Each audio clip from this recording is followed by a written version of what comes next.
E aí pessoal, tudo bem? Estou aqui de novo então para falar um pouco sobre música barroca. Escolhi então um tema, como vocês podem ter visto no título, que eu considero urgente, que é como fazer a escolha de arcos para baixo e para cima no nosso repertório do século XVIII.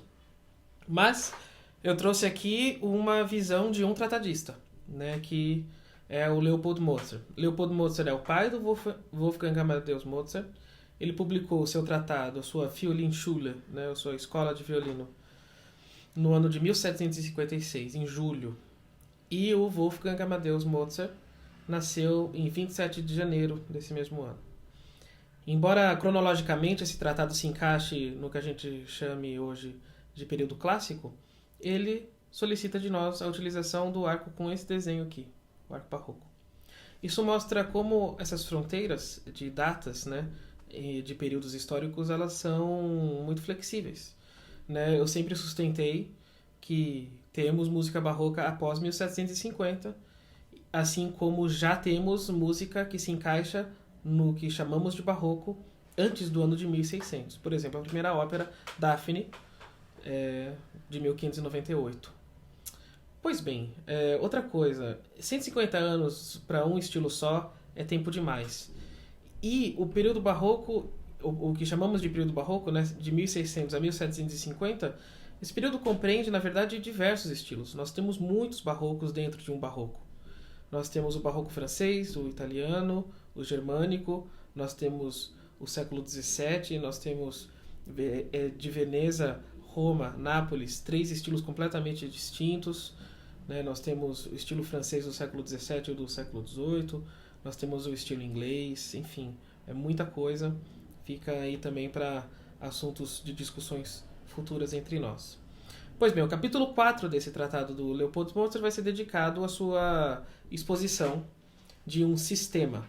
Ele sustenta que a música ela é bastante variada, não só com notas mais graves e mais agudas, mais longas e mais curtas, e também com uma diversa pleiade de afetos, né, e de sentimentos representados em cada obra. E, portanto, precisamos estabelecer, de acordo com esse tratadista, um sistema para que saibamos como aplicar o nosso arco da melhor maneira possível, da maneira mais eficaz, justa, correta e com o melhor gosto possível. Mas que fique claro que essas são visões do Leopold Mozart, serão corroboradas por outros tratados e refutadas por outros. Isso prova que o período barroco, na verdade, ele é plural. Não existe uma regra universal sobre o que é o barroco.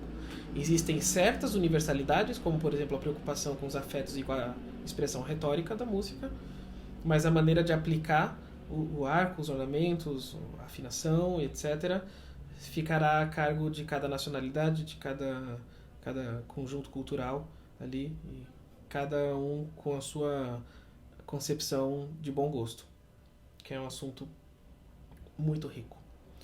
Leopold Mozart começa o capítulo 4 dizendo que em tempo simples, ou 4x4, quando as notas estão em número par, nós não precisamos fazer nenhum tipo de alteração, é apenas tocar, começando com o arco para baixo. Por exemplo...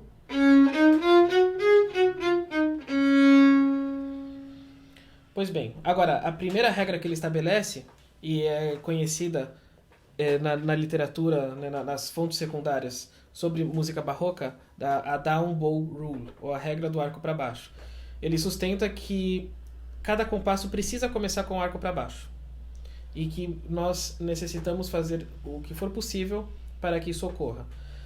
Essa visão, né, de que o arco para baixo inicia todo o compasso, ela confirma aquilo que aprendemos em aulas de teoria musical, em que tempos 1 e 3 são os tempos mais fortes e que os tempos 2 e 4 são os mais fracos. Portanto, corrobora para os vídeos anteriores daquilo que eu disse sobre a diferença de uma nota boa e uma nota ruim, uma nota nobre e uma nota vil. O interessante é que aí a gente vai precisar fazer certas alterações na nossa maneira de tocar que não estamos acostumados na nossa prática moderna. Então, o primeiro exemplo que ele dá é um compasso de 4 tempos, com 3 tempos só de colcheia, o quarto tempo semínima e o primeiro tempo subsequente colcheias de novo, né? E ele vai sugerir que a gente faça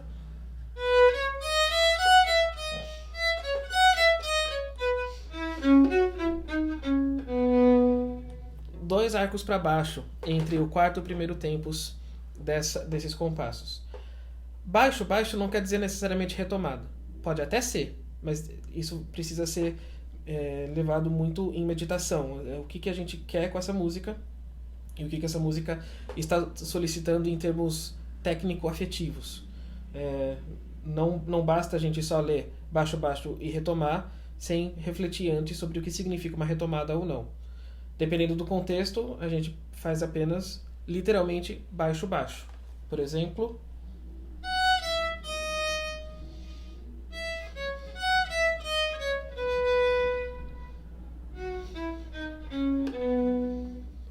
Fiz aqui exagerado, muito lento, para mostrar que entre um baixo e o outro baixo o arco não para.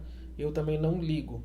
Eu faço uma conexão articulada. Lembrando que a articulação une notas e não as separa. O próximo exemplo dele é num 2x4 com a presença de pausas. Nesse caso a gente pode fazer a retomada com mais frequência.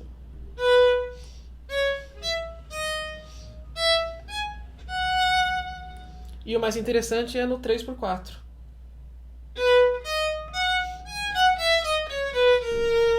Ele faz baixo-baixo, do terceiro para o primeiro tempos, né?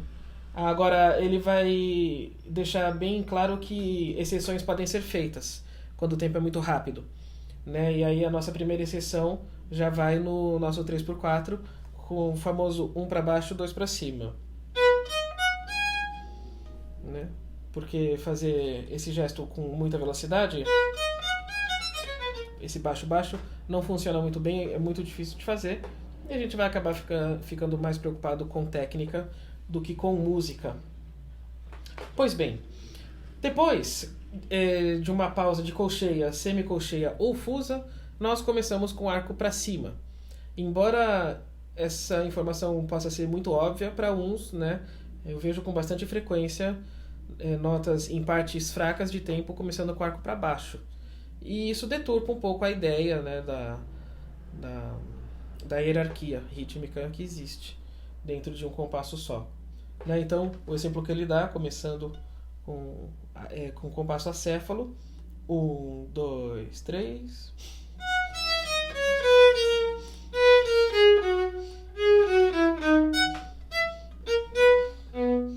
Como a gente pode ver, quando temos sequências de contratempos, eles devem, segundo o tratadista, devem ser feitos todas as notas para cima. Ou seja, 1, 2...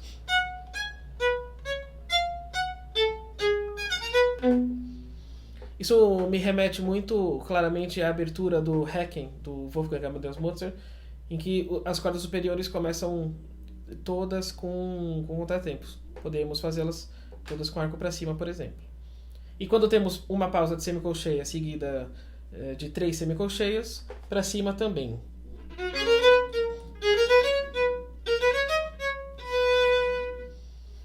O interessante é quando estamos num 3x8 ou num 6x8, em que a gente tem uma pausa de colcheia e 2 colcheias. A gente começa para baixo, né? Embora seja numa parte fraca de tempo. Por exemplo, 1, 2, 3, 1. Ou então, 1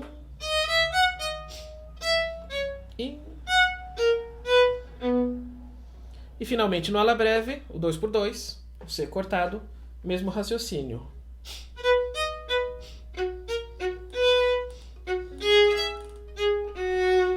Mesma coisa no 3x2.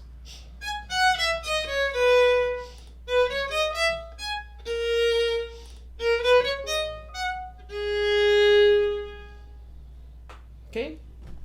Então, com uma nota para cima, depois de uma pausa, todos ficam felizes. O que é interessante é que quando nós temos um quaternário em que o primeiro tempo é uma pausa e o segundo tempo é uma semínima, essa semínima começa para cima. Olha que interessante, justamente porque no tempo 2 é um tempo fraco e o tempo 3 aqui é um tempo mais forte. Ou seja, em vez de fazermos o que faríamos já de pronto sem pensar muito, né, seria 1, 2... Só que a gente está fazendo o tempo 2 mais forte, né? Ele sugere 1,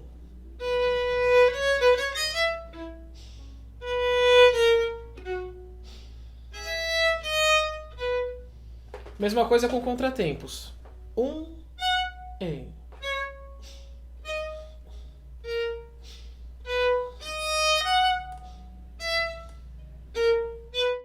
E a próxima instrução que ele vai dar, ela é um pouco complexa, se a gente parar para refletir um pouco. Porque ele vai dizer, num compasso de 4 tempos, o primeiro tempo é uma pausa de semínima, o segundo tempo são 2 colcheias. Nós começamos para baixo. Porque a macroestrutura nos pede um tempo fraco, mas a microestrutura tem forte mais fraco. Então a gente começa para baixo e faz aquela mesma série de retomadas que ele sugeriu na primeira regra. Ficaria 1.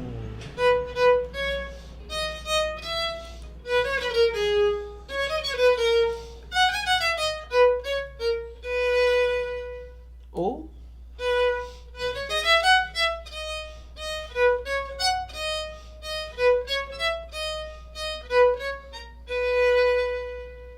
e a exceção que ele nos permite fazer é quando temos tempo rápido. E aí nós podemos fazer em tempo fraco ligaduras para cima, para valorizar o nosso arco para baixo. 1.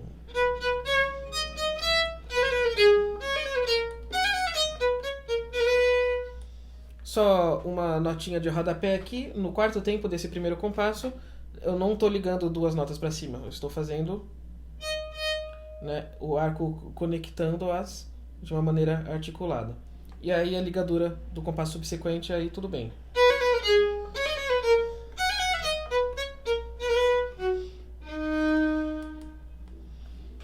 Então esse é o primeiro vídeo sobre as regras de arco para baixo e para cima do Leopold Mozart.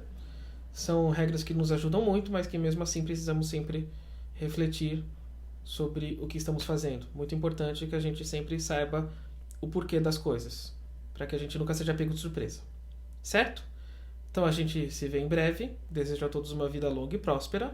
E até mais.